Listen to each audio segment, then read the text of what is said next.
When you're weary, feeling small. Hello, everybody. You have reached Green Room on Air, and this is Ray Renati, your host. How y'all doing, Green Roomies? Hope you're having a wonderful, splendid day here. It's raining here in the Bay Area. It's, what is the date today? It's Thursday, December 1st, and it's raining. Tomorrow's supposed to be sunny, but then we're going to have more rain.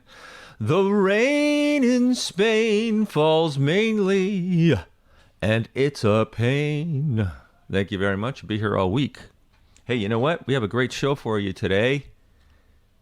My guest today is a founder of the Cockettes, an avant-garde psychedelic hippie theater group from the 1960s. And guess what? They're back together. And there is going to be a show this weekend, December 3rd and 4th at atPianoFight in Oakland, California. The Cockettes. DJ Dank presents the Cockettes in their show Eternal Emissions. 2 nights only, December 3rd and 4th, Saturday and Sunday, 7:30 p.m. at atPianoFight Oakland at 1540 Broadway at 15th Street in Oakland. You can get your tickets on Eventbrite, EVENTBRITE. Yes, indeedy, folky folkies. A lot of fun. Great drag show from the late 60s. There was an incredible movement in San Francisco at that time. A lot of freedom of expression, a lot of experimentation with theater and different types of performance art. And the Cockettes were a huge part of that. Very, very popular. There's even a documentary, an award-winning documentary that you can watch on one of the streaming platforms, one of those free esoteric bizarre ones, I'm not sure. I started watching it. It's very interesting.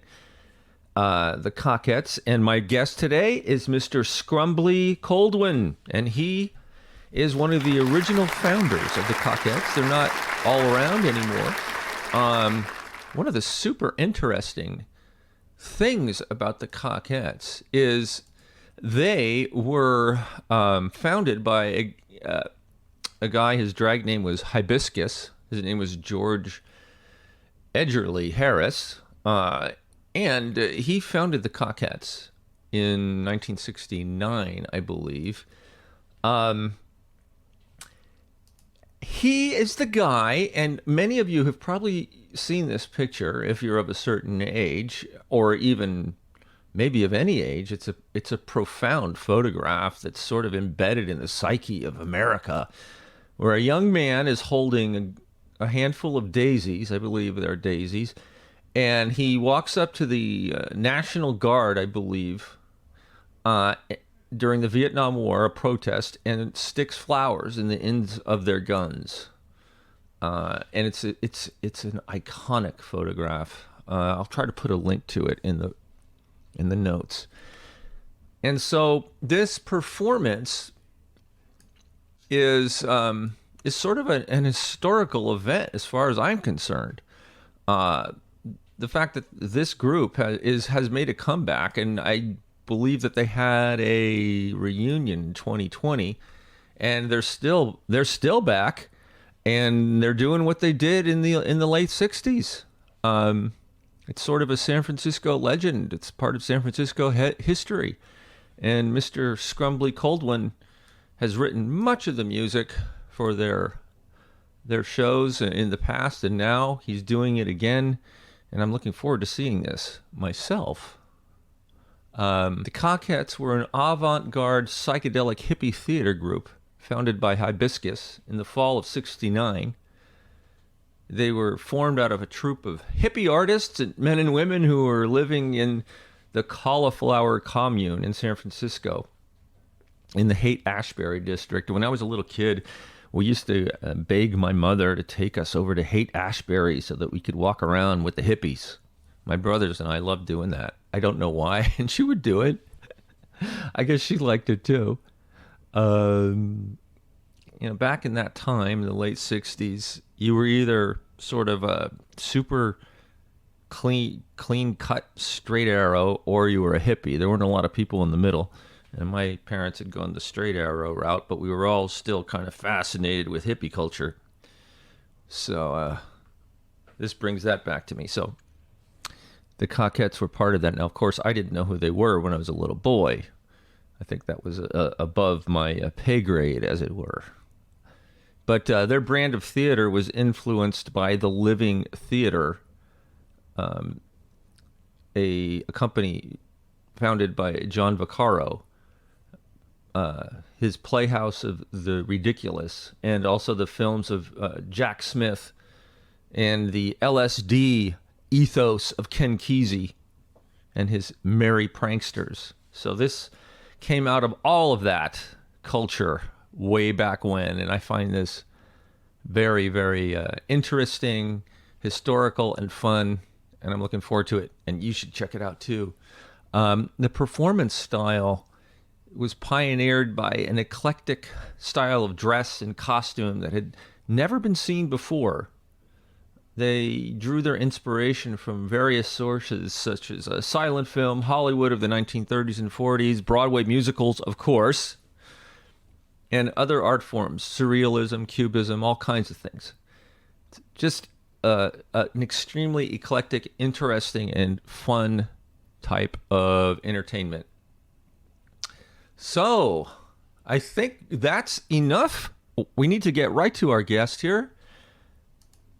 And I hope you enjoy Mr., and I'm sure you will, Mr. Scrumbly Koldewyn. The Cockettes started I don't know. The Cockettes started because of Hibiscus. He is the one credited for that photo of putting flour in the guns of soldiers. Oh, in Vietnam. During the Vietnam War? Vietnam War, yeah. Yeah. And he started the Cockettes. We were invited to the midnight movies at the Nocturnal Dream Show, the Palace Theater, which held about 1,500 people, 1,200, but 1,500 when we got in because they crowded in the aisles. So we were invited because Hibiscus would go around in the streets and be dancing down the streets dressed in robes and beard and like some psychedelic Jesus, Yeah. Clean flowers everywhere. You'd get the flowers from the where the at the end of the day the florists would put their flowers in these bins. He'd go pick them up at night. Yeah.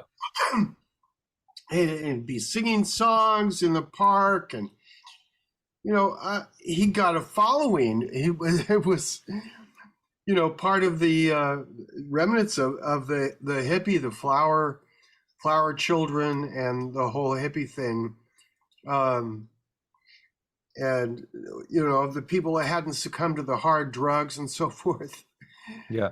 And he was invited. We would go to these Nocturnal Dream shows because they showed great movies like old Busby Berkeley musicals and experimental films like The Bed, Kenneth Anger films, and things like Pornographies.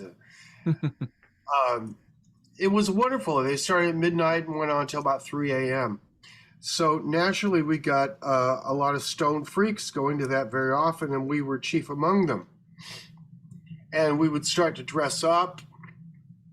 Eventually, the two people operating it, Stephen Arnold and Sebastian, invited us to come and perform, just do something, anything, just get up on stage. So we got up on stage and danced to the Rolling Stones, and the audience went crazy, and it was just a total spontaneous thing. The audience went crazy, and so we just did another number, and pretty soon we were coming back at least once a month, and the crowds grew till by that was the New Year's of 1970. And by, I'd say February, we had over 1,000 people coming to every show. And then we Wow. had to do not just one show a weekend, we had to do 2 shows. And then we had to do 2 weekends in a row. And then pretty soon, Herb Caen was coming in, and San Francisco society was showing up. It was the chic thing to do, like slumming, you know. Yeah. And we had some devotees actually who were society people. And then Rex Reed and Truman Capote showed up, and Rex Reed did his national column on us, which got us to New York. In New York, they expected the next Hair, but we were just a group of very rank amateurs of varying degrees of talent. But the main talent we had was the bravery to just put ourselves in front of people, spreading good news and having lots of fun. A lot of effort went into the costumes. It was all about the drag. Anything you wore was drag. We tried to have a little bits of nudity. All of this was just eaten up by the audience. It wasn't sort of the real sort of the kind of drag that we associate with drag now, right? It was more flexible. Right. And as far as what the whole thing was, it straddled somewhere between camp and irony. Yeah. Because we played a lot, our themes were more ironic than camp. The camp might have been from the Busby Berkeley influence. Yeah. And the 1930s, we loved Art Deco and everything, but we celebrated that style. And for the time, because it was not trying to be in drag, we were just more like the males, at least, were the peacocks. But the females were like the same thing. They dressed up too, but in the same way. Just combine all kinds of crazy together into. So it was men and women. Yes, Great.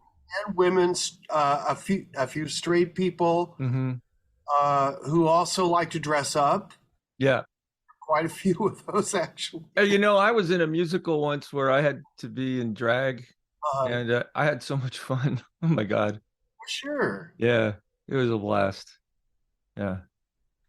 So, like I said, and we're not trying to portray women. We were like Hibiscus's campiness was to wear bigger and bigger false bazooms, you know. Yeah. So they half a football each, and then got to one beach ball each, one giant beach ball each when he Jane Mansfield. And everything covered in glitter or those sequins, those big sequins.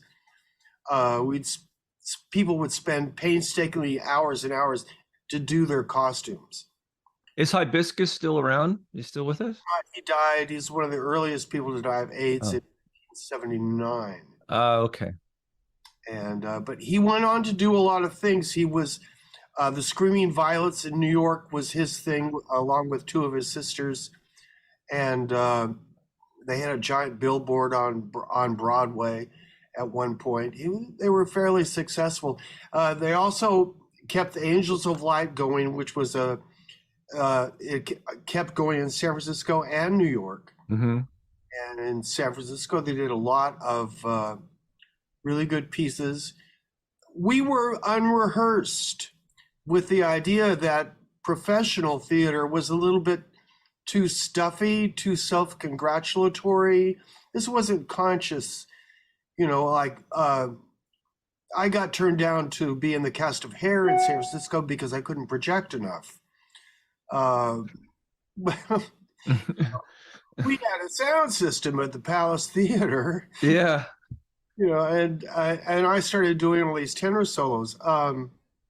I would do, you know, with Creamer Ritz, I would do Indian Love Call and Jeanette MacDonald Nelson-Eddy stuff, duets, operatic duets, and so forth.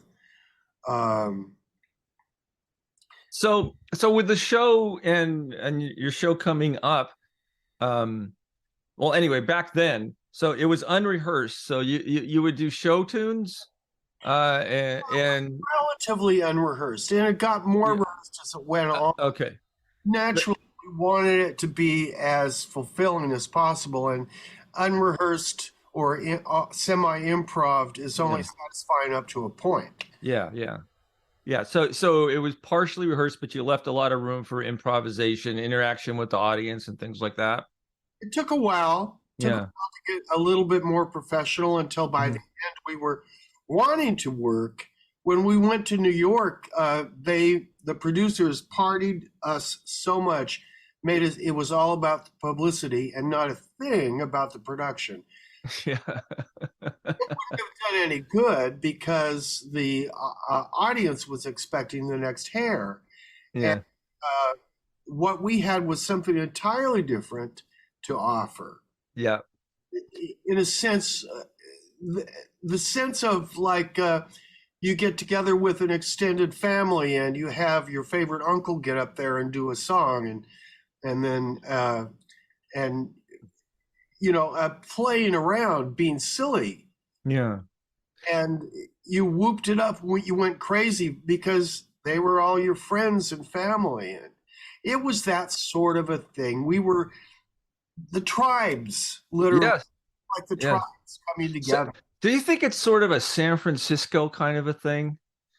Because I when I was younger, before the tragedy of AIDS, I mean, I used to go to the city, and I used to go to Finocchio's quite a bit, and I used to go watch the Sisters of Perpetual Indulgence do their stuff. And unfortunately, I didn't know about you guys, but I think at that time I was too young. I was only like 10 years old or something. Oh yeah. Yeah. But You'd read there about was sort of an atmosphere in San Francisco that's similar to what you're describing in terms of a lot of the entertainment, I think. right, but for a while we were stars. We were Yeah. real stars. Yeah. We were so famous in San Francisco. Right. Happened other places. Seattle had the Whiz Kids. Oh, okay. Eventually, New York got into the ridiculous theater. Through some of the Warhol people, that overlapped a lot. Yeah. Um, But sometimes I think that, like, San Francisco, it looks like a big city, but it's actually kind of small. Yeah. And there's sort of a strong feeling of community in the city, even no matter where you live in the city. I mean, because nothing is very far from anything else. So people sort of, uh, I don't know, it just feels like San Francisco just has a sort of unique kind of take on things, especially during the 60s and 70s.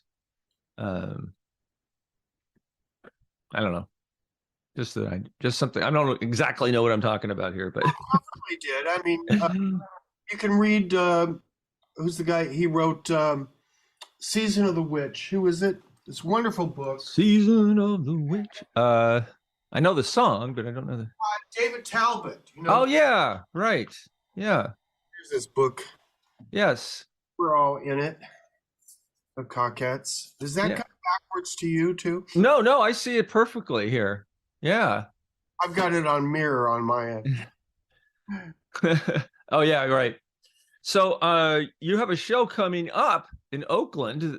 It's the Cockettes are back. Yeah, we've been back for a while.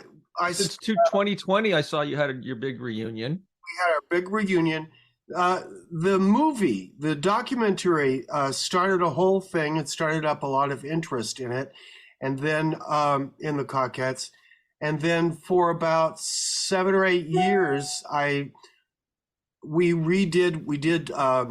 revived a lot of Cockettes shows at Thrillpeddlers. Yeah. That became the Chronicle's current theater critic, Lily Janicek, her favorite company. But we did about 4 of the original shows, which I revamped and finished, because any music that wasn't original, I wrote songs and made it all original. And then about 3 more shows besides that might have been compilations of the Cockettes, and then some beyond that, all in the Cockette spirit. It's the Cockette sort of song is what we're talking about. Mm-hmm. it's all those things. It involves drag, but not necessarily drag where we're trying to appear as women. That's not the point.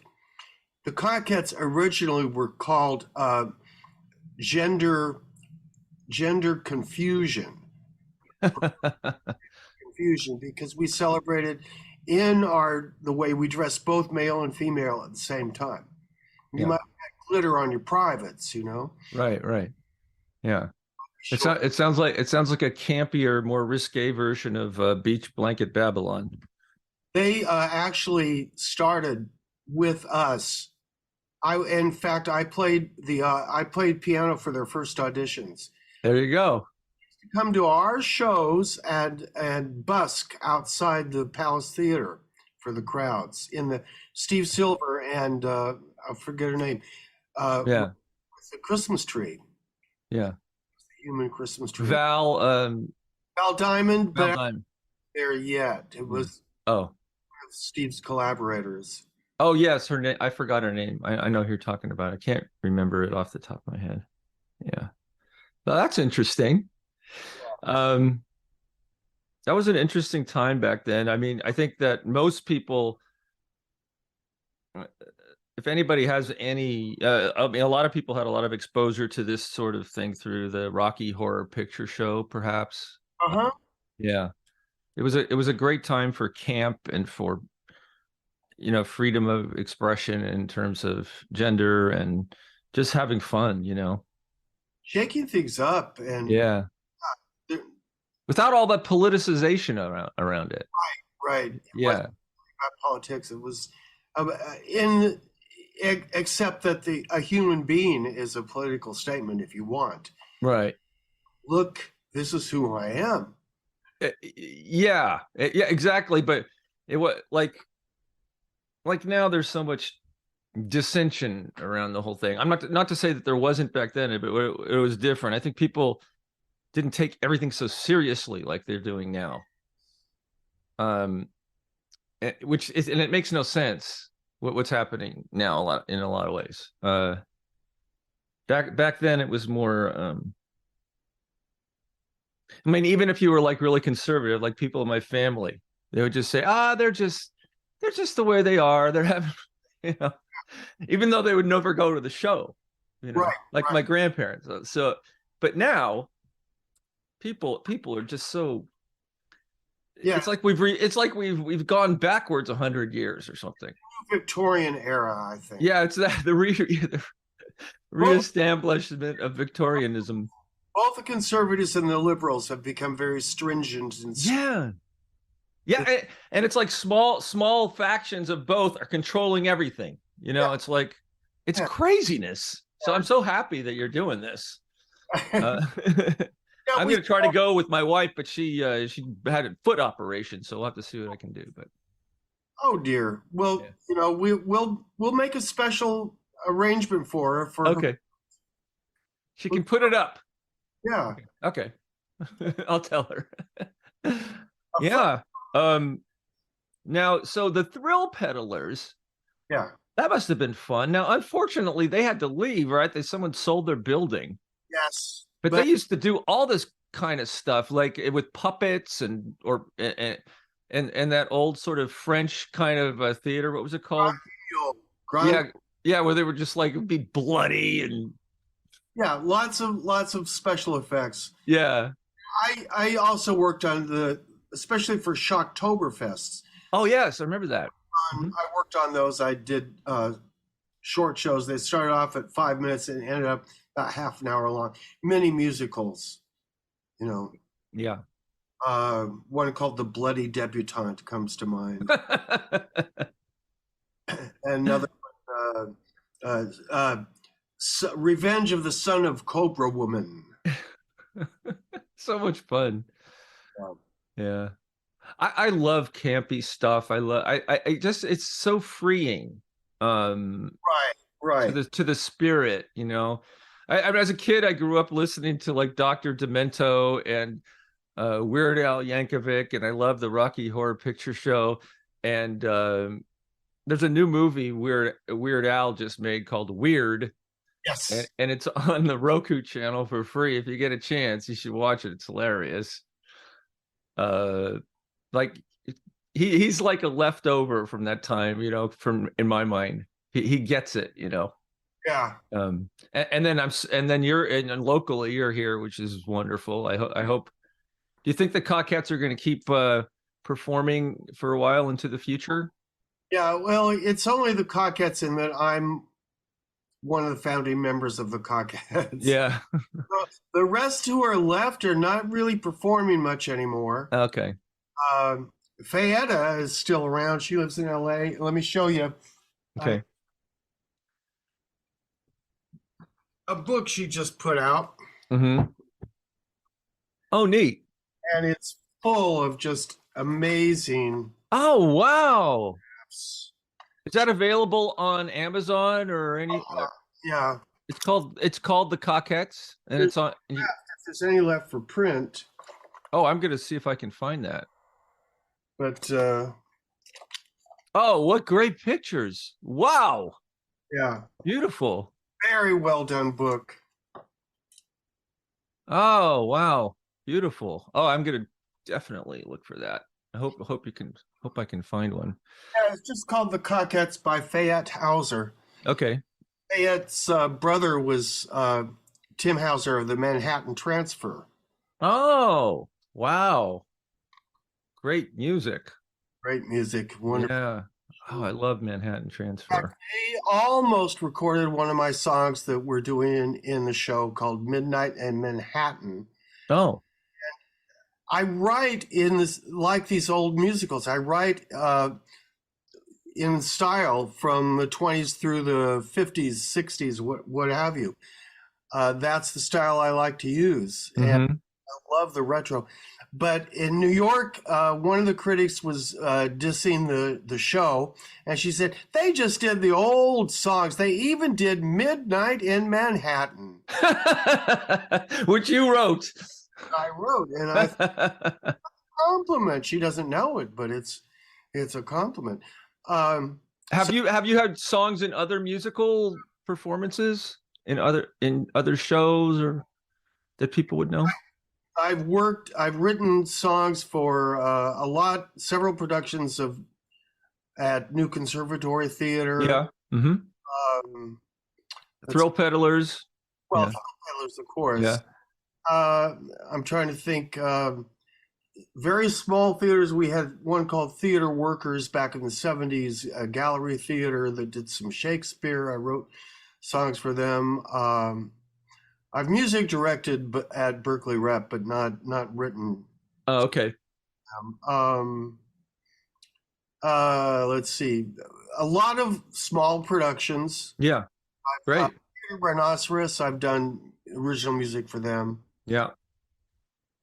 If you're not from San Francisco and you're listening to this, these are all very well-known theaters in San Francisco that have been around for a long time. So, yeah. So let's make sure that people know when your show's happening here. It's this weekend. I'm gonna get this up ASAP. Can you share your poster? Yeah. What's that? Are you going to screen share the poster or something? Yeah, I can do that. I was going to put links in the notes to everything. That way people don't have to go find the exact spot in the podcast. But it is this coming Saturday and Sunday. Yeah, this in Oakland at PianoFight. Which is 1501 Broadway. It's just a couple blocks from BART. And it's a 7:30 start time. Doors open at 7. Okay. You can get tickets at Eventbrite or through the PianoFight website. Mm-hmm. Eventbrite, just enter the Cockettes Eternal Emissions. I'll put links to all that in the notes right below the video and the audio versions, and people will be able to go right to it. Yeah. Yeah, I could give you a screen share in about. Sure. Yeah. Okay. Let me see if You can Cockettes Eternal. Well, it looks like I have to go to documents. It's Let me see if I can do it here. have a race. Okay, here we go. Which let's see. I've got one. Okay, let's do it. Let's see. Where's the? Can you let me screen share? Yeah, how would I do? Let's see. You go Okay, up yeah, here we go. participants, and then you. There we go. Now you should be able to do it. Here we. I think I did it. There. Hey, here we go. Nice poster. Coming to Oakland, DJ Dank. Who's DJ Dank? That's Dan Karkoska. Oh, okay.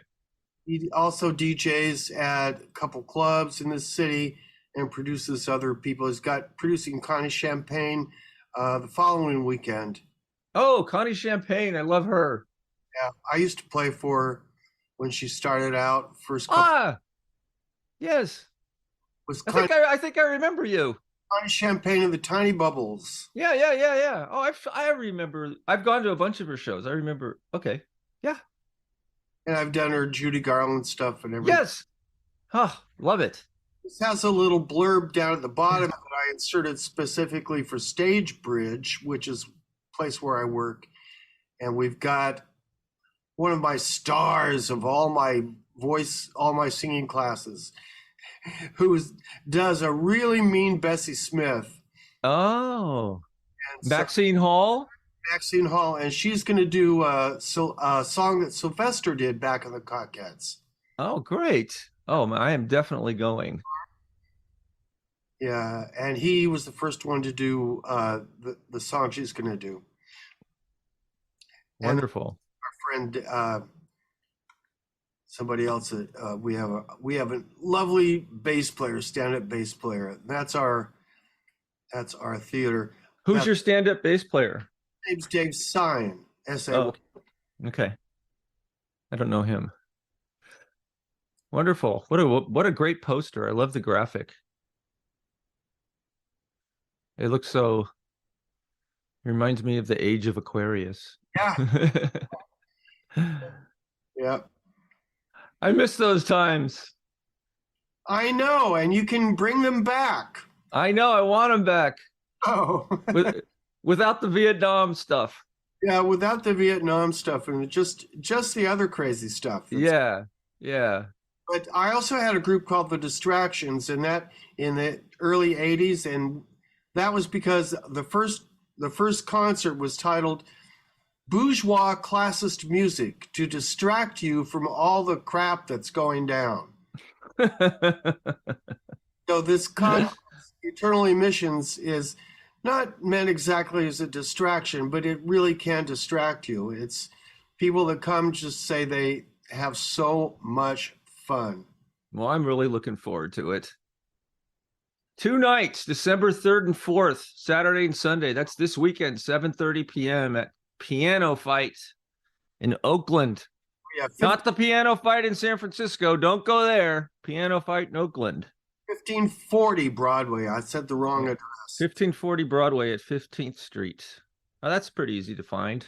And you can hear things like No Nose Nanette and Let Them Eat, C-O-C-K instead of C-A-C-K. Oh my. Well, it's fun, and you'll get to see a piece of San Francisco history and a little bit of and a lot of fun, and maybe we'll bring back some good memories. Yeah. Thanks a lot. Thanks a lot, Ray. Feeling